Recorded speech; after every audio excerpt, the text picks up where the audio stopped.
Bonjour mes frères et sœurs, et nous allons ensemble terminer le chapitre 6 ce matin.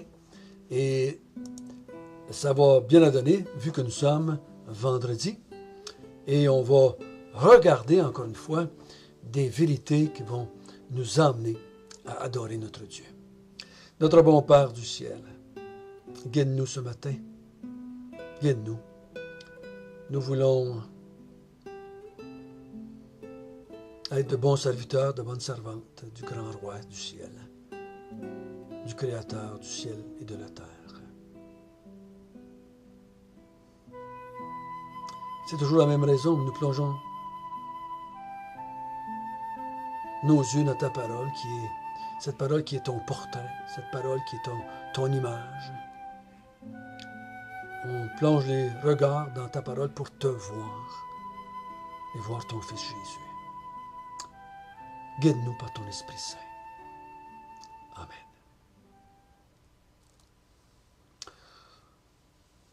Nous avons seulement qu'un petit texte ce matin à lire, juste 4 versets, et nous allons prendre le temps de bien reviser et de bien comprendre où est-ce qu'on est rendu dans notre évangile de Marc. Nous sommes rendus au chapitre 6 et nous allons terminer, donc en entamant le chapitre 7, on a plus que, je dirais quasiment le 3/4 du ministère de Jésus de terminer. Nous avons vu hier que les disciples étaient étonnés, stupéfaits. Et ce n'était pas la première fois. Dès le début de l'évangile de Marc, ils sont étonnés. Ils sont étonnés de son enseignement. Ils sont étonnés de ses miracles. Ils sont étonnés de sa puissance sur les démons. Ils sont stupéfaits, étonnés. Ça revient continuellement dans l'évangile de Marc. Et on a vu hier que Jésus a dit, « Vous ne devriez pas être étonnés. Si vous comprendriez qui je suis, vous ne seriez pas étonnés que je fasse ces choses. » Il y a un verset dans Jérémie qui dit, « Je suis l'Éternel Dieu, votre Dieu.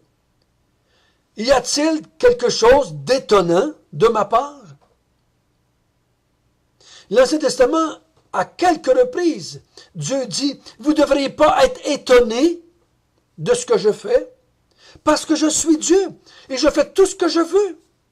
Je suis Dieu et le Créateur. Je connais le commencement et la fin.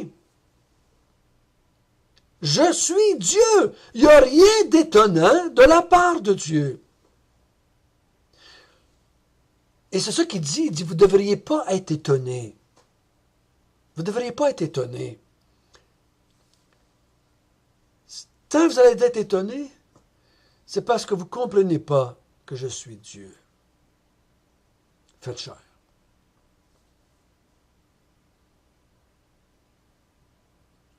Vous savez,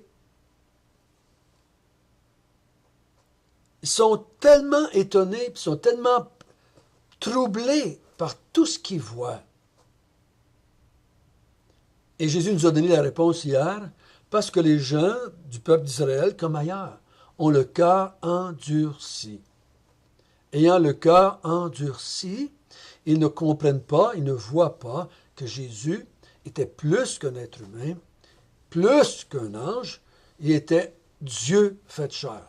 Comme les démons disaient, si tu es le Saint de Dieu, tu es le Fils du Dieu très haut. Donc, ils savent qui il est. Mais les hommes, à cause de leur cœur endurci, ils ne sont pas capables de voir la vérité.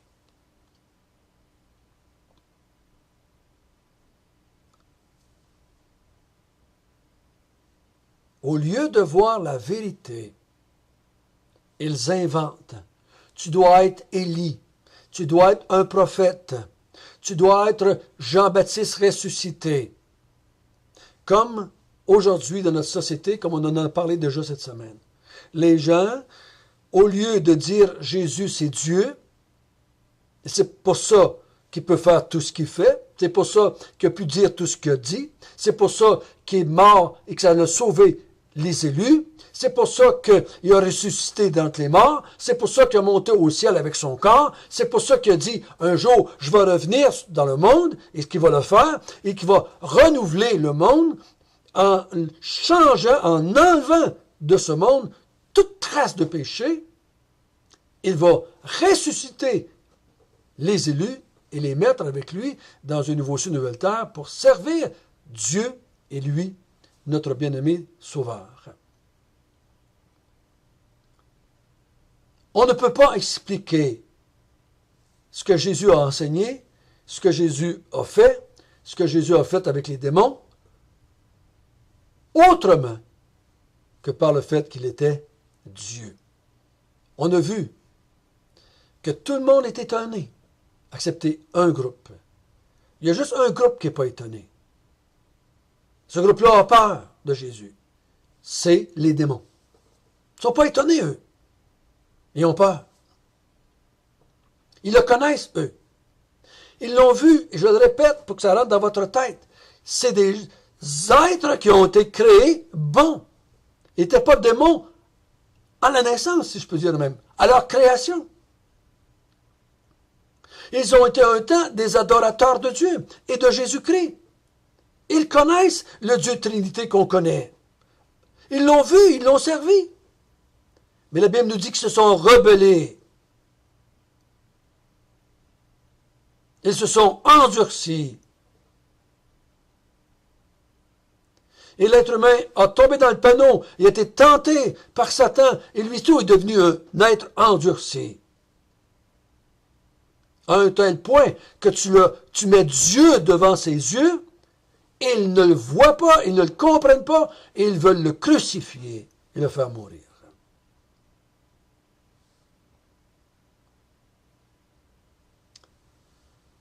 Qu'est-ce que Jésus va faire avec cela?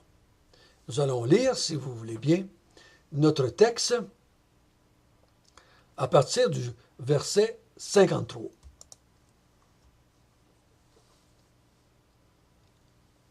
Après avoir traversé la mer, ils vinrent dans le pays de Génézareth, et ils abordèrent.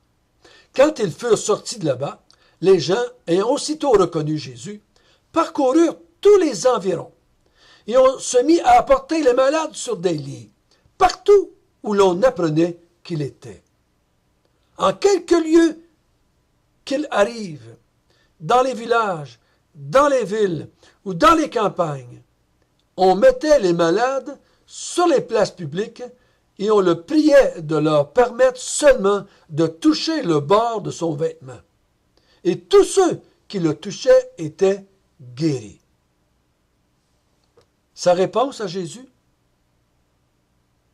Il continue. Encore plus de miracles. Encore plus chasser les démons. Encore plus de l'enseignement.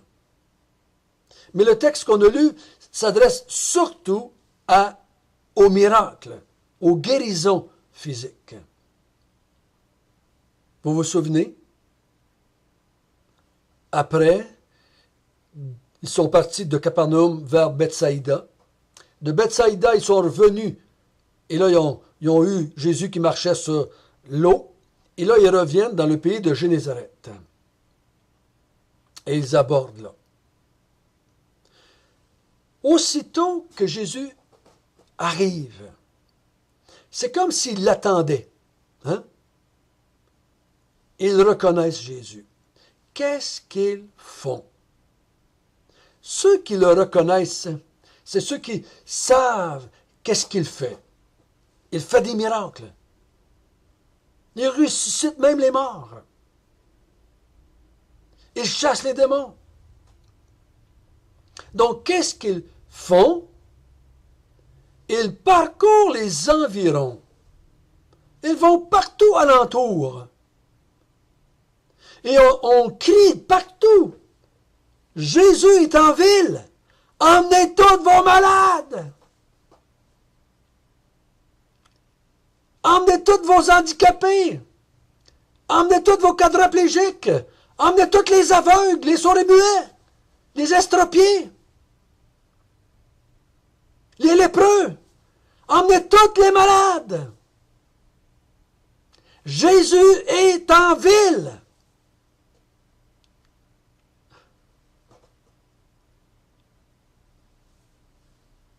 Et Jésus permettait à tous ceux qui étaient malades d'approcher, de le toucher et lui poser les mains et parler. Il y avait toutes sortes de méthodes qu'on voit dans Marc et dans d'autres évangiles, comment Jésus s'y prenait pour guérir les malades. Mais peu importe le comment il le faisait, c'est toujours le même pouvoir, la même autorité, la même force pour le faire. Vous vous souvenez de la femme à la perte de sang? Jésus s'est aperçu qu'une puissance était sortie de lui. Donc, pour guérir ici tous ces malades dans toutes les villes où ce qui passait, Jésus laissait sortir de la puissance, de la puissance, de la puissance, de la puissance. Il venait jamais épuisé ou à court de puissance. Il est Dieu. Il est Dieu. Il est infini dans sa puissance. Il est sans limite dans sa puissance. Il n'est pas à bout d'énergie. Sa batterie ne viendra jamais à terre. C'est Dieu fait chair. Il guérit tous les malades. Tous ceux qui pouvaient le toucher étaient guéris. La guérison. Encore une fois, le but n'est pas la guérison, mais pour les emmener à avoir des cœurs moins endurcis. On le sait en lisant Marc, les autres évangiles, qu'il y en a très peu qui vont avoir le cœur finalement changé. Parce que c'est ça qu'il veut, Jésus. Parce que si tu as des bonnes jambes, tu peux courir le marathon. Et tu n'as pas un cœur nouveau. À quoi ça sert? Si tu vois clair maintenant, après avoir été guéri de ton aveuglement, et que ton cœur reste endurci, tu vas être un gars qui va être clair, mais qui ne sera pas avec Dieu, tu vas être en enfer pour l'éternité. Si tu es un quadraplégique, et maintenant tu peux te lever, travailler et faire tout ce que tu veux, et que ton cœur reste endurci, qu'est-ce que ça donne? Jésus a dit un jour, à quoi ça servirait à un homme de gagner l'univers, de gagner ses yeux, ses oreilles, sa bouche, son corps, de gagner la santé, la prospérité, si son cœur reste endurci? Parce que il n'y a rien qui nous dit ici que tous ces gens-là vont se convertir un jour.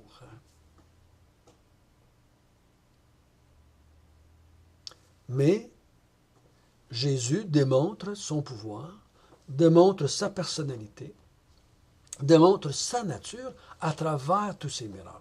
Je suis Dieu. Maintenant, aujourd'hui, il n'a plus à le faire. Il ne peut approuver quoi que ce soit. Et nous, on n'a pas approuvé quoi que ce soit. On a juste à présenter quelqu'un qui a prouvé qui il était. Vous vous souvenez de Lazare et le mauvais riche? Envoie quelqu'un leur dire. Jésus leur dit, ils ont Moïse. S'ils ne croient pas à Moïse, qui était la loi de l'Ancien Testament, même si on enverrait quelqu'un de ressuscité, ils ne croiront pas plus. Et moi, je vous dis, chers frères et sœurs, chers amis, faites tous les miracles que vous voulez aujourd'hui. Si les gens ne se convertissent pas et ne croient pas à partir des Écritures, ils ne se convertiront jamais. Oh! Ils vont courir après Jésus comme eux autres pour avoir plein de miracles, mais leur cœur ne sera jamais changé. C'est pour ça que je crois personnellement qu'il y a plein de monde dans les églises évangéliques, dans les églises du monde entier, de toutes sortes de couleurs, toutes sortes d'églises, et qui sont dans les églises, avec leur chapelet, leur rosaire, leur prière pour l'islam, leur chapelet islamique, avec leur croix, leur médaille, leur prière de toutes ces formes-là. Mais ils ont le cœur endurci. et ils ne voient jamais Dieu en Jésus. S'ils ne voient pas Dieu en Jésus, ils ne voient pas le royaume et en feront jamais partie. Notre rôle, c'est de leur présenter le Jésus qui a fait les miracles. De leur présenter le Jésus qui a fait chasser les démons. De leur présenter le Jésus qui a arrêté le vent. De leur présenter le Jésus qui a marché sur l'eau. Afin qu'ils puissent changer leur cœur et qu'ils voient Dieu en Jésus. Notre bon Père du ciel, merci pour ce que tu nous as enseigné cette semaine.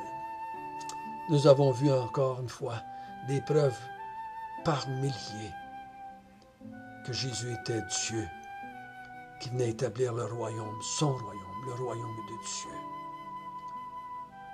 Ô Seigneur, utilise-nous afin que tu puisses transformer des cœurs par la vérité.